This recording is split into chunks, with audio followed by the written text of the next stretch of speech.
150 કિલોથી વધુ પતંગની દોરીનો નાશ। ઉત્તરાયણ આવી અને ચાલી ગઈ।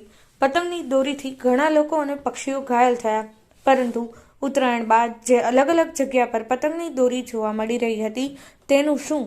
આવું જ એક ઉમદા કાર્ય ખોખરના યુથ ફેડરેશન દ્વારા દર વર્ષે કરવામાં આવે છે, જે દરેક નાગરિકને અગત્યનો સંદેશ પણ પાઠવી જાય છે।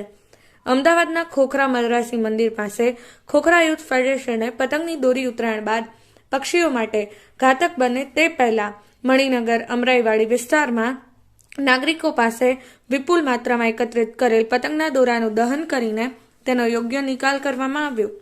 ખોખરાના યુથ ફેડરેશનના કાર્યને બિરદાવવા મણિનગર તેમજ અમરાઈવાડીના ધારાસભ્યોએ વિશેષ હાજર રહીને આ કાર્યને શહેરના નાગરિકો માટે પ્રેરક ગણાવ્યું હતું। પતંગના ઘાતક દોરાને દહન કરતા પહેલા આવી જ રીતે એકત્રિત કરેલ દોરાને પક્ષીઓ તેમજ વાહન ચાલકોના હિતમાં દર વર્ષે દહન કરવાનો સંકલ્પ કરવામાં આવ્યો હતો।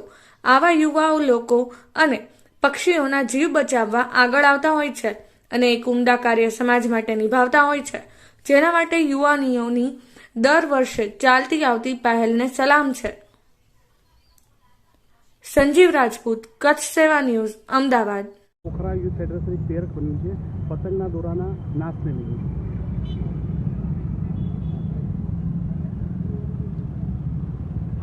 આપણે સૌ જાણીએ છીએ તેમ ઉત્તરાયણના તહેવારો દરમિયાન દોરીથી પક્ષીઓ અને માનવીના ઘાયલ થવાના ઘણા બધા કિસ્સા ધ્યાનમાં આવે છે। આ વર્ષે આ કિસ્સાઓમાં વધારો થયો છે। ઉત્તરાયણના તહેવારો દરમિયાન પક્ષીની સારવાર અને ઘાયલ વ્યક્તિઓની સારવાર ઘણી બધી સંસ્થાઓ કરે છે, પરંતુ આજે ખોખરા યુથ ફેડરેશન દ્વારા એક નવતર પ્રયોગ કરવામાં આવ્યો છે।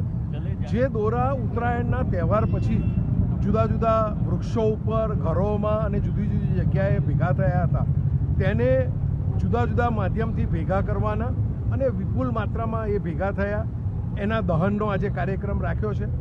એટલે કે ઉત્તરાયણના તહેવાર પછી પણ પક્ષીઓની અને માણસની જે કંઈ સારવાર કે જે કાળજી લેવાનું કામ આજે થયું છે, હું આપના માધ્યમથી ખોખરા યુથ ફેડરેશનને ખૂબ ધન્યવાદ પાઠવું છું અને સમગ્ર અમદાવાદની જનતાને અપીલ કરું છું કે આવા જે દોરી દહનના કાર્યક્રમો છે તે થવા જોઈએ અને પક્ષીઓને બચાવવાનો કાર્યક્રમ થવો જોઈએ। આ ખોખરા યુથ ફેડરેશને લગભગ 150 કિલો કરતાં પણ વધારે દોરીનો આજે જે નાશ કર્યો છે, જે ઝાડ ઉપર લટકતી દોરી હોય, રસ્તામાં અટવાતી દોરી હોય કે જેના હિસાબે પશુ પક્ષીઓ ઇવન રાહદારીઓના ગળા પણ કપાતા હોય છે। એટલે એમાંથી આ પશુ પક્ષીઓનો અને રાહદારીઓનો બચાવ થાય એ હેતુથી સરસ આયોજન કર્યું। આ લગભગ 150 કિલો જેટલો જે જથ્થો ભેગો કર્યો છે એના માટે પણ સરસ યુથ ફેડરેશને આયોજન કર્યું છે કે નાના કંપાસ બોક્સ, પેન્સિલ કે એવું બધું 24 કે 25 જાતની એવી આઇટમો આપીને પ્રોત્સાહિત કરે છે લોકોને કે ભાઈ જ્યાંથી તમને દોરી મળે છે ત્યાંથી લાવો, આપણે એનો નાશ કરીએ।